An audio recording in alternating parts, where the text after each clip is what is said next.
Mahalakshmi cells, Shivaji Chowk, Ulhasnagar. Ulhasnagar में electronics का one stop store, जहां पर आपको मिलती हैं best deals. Air conditioners, air coolers, single and double door refrigerators, LED televisions, semi and fully automatic washing machines, deep freezers and veggie coolers. सबसे best deal, सबसे lowest दाम और loan and easy EMI available. बस आइए और गर्मियों के in दिनों में अपने घर के लिए ले जाइए बेहतरीन consumer appliances. Mahalaxmi sales, electronics market, opposite RKD college, Shivaji Chowk, Ulhasnagar 3। For sales contact us on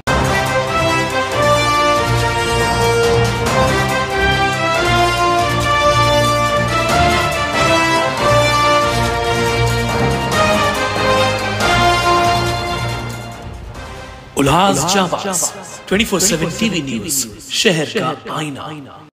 नमस्कार, मैं प्रेम जामनानी, आप देख रहे हैं उल्लास जाबाज न्यूज। शहर की ताजा तरीन खबरों से बने रहने के लिए उल्लास जाबाज यूट्यूब चैनल को सब्सक्राइब कर बेल आइकन को क्लिक कीजिए। कल्याण लोकसभा क्षेत्र से शिवसेना के उम्मीदवार वैशाली देरेकर ने मंगलवार को अपना नामांकन आदित्य ठाकरे की उपस्थिति में दाखिल किया है।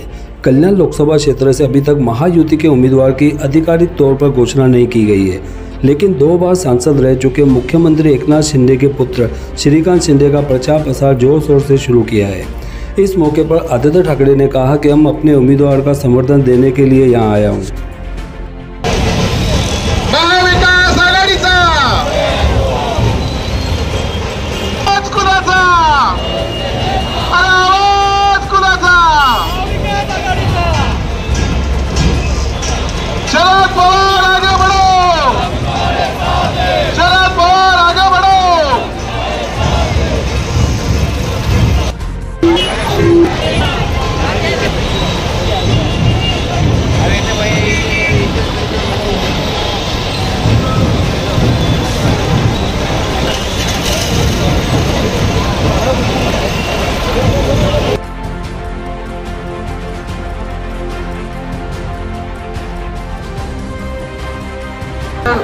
आप पार्टीचे तसेच सगळ्यांनी मनपूर्वक हार्दिक हार्दिक हार्दिक स्वागत।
व्यासपीठावर आदित्यजी, आपण बघितलं तर मोठ्या प्रमाणात इथे गर्दी झाली आहे, उमेदवारी भरतायत, काय पाहिजे आपली प्रतिक्रिया? आपल्याला सर्वांना माहिती आहे, इथून एक साधारण नागरिक उमेदवार म्हणून आम्ही देत आहोत।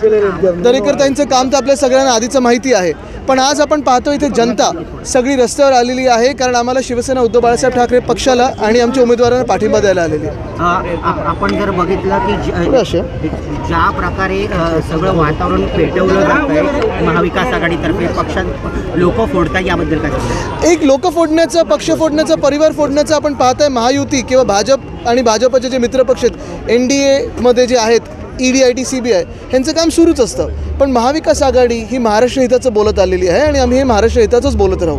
सर, तुमच्यावर आधी श्रीकांत शिंदे हे सातत्याने टीका करताय, मला वाटतं त्यांच्याकडे जास्ती लक्ष नका देऊ, त्यांची लायकी तेवढीच आहे, त्यांना जास्ती आम्ही किंमत देत नाही।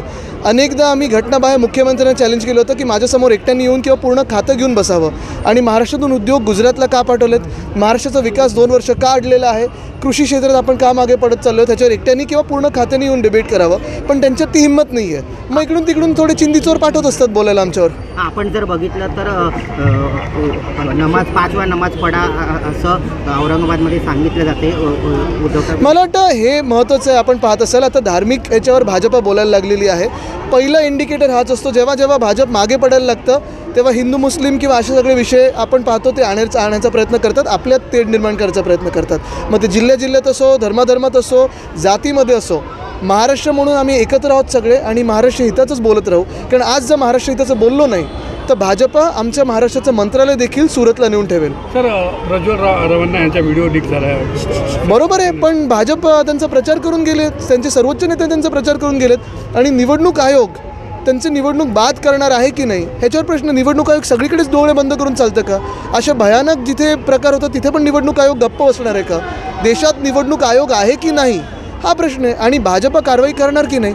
आज नॅशनल कमिशन ऑफ वुमेनच्या चेअरमन कुठे आहेत? आज आपण पाहिलं असेल वुमन चाइल्ड डेव्हलपमेंटच्या मंत्री आहेत त्या कुठे आहेत? भाजपामधून जे इतर ठिकाणी बोलत असतात सगळे आज ते यांच्यावर का नाही बोलत आहेत? ते काय त्यांचं नाव आहे ते? मोदीजी शरद पवारांवरती काल टीका केलेली आहे. थोडं माईक करते. त्यांनी 45 मध्ये भटकती आत्मा. मला वाटतं एकदमच दुर्दैवी आहे एका अशा व्यक्तीबद्दल बोलणं ज्यांनी एवढं काम महाराष्ट्रात केलेलं आहे. महाराष्ट्रासाठी एवढे मोठे देशाचे नेते आहेत आणि नेते सोडा वयमानाने जरी पकडलं तरी कोणाबद्दलही असं बोलणं हे दुर्दैवी आहे. आणि मला वाटतं महाराष्ट्रात येऊन अनेक हे बाहेरचे लोक नकली शिवसेना, भटकती आत्मा असे वगैरे सगळे बोलायला लागले. महाराष्ट्राला ही शिकवण देणार का? हे बाहेरचे लोक कोण आहेत आम्हाला येऊन सांगणार आहे? आणि म्हणून महाराष्ट्रातून भाजपला स्थान मिळणार नाही, त्यांच्या मिंदी गटाला मिळणार नाही, त्यांच्या मित्रपक्षाला मिळणार नाही. थँक्यू.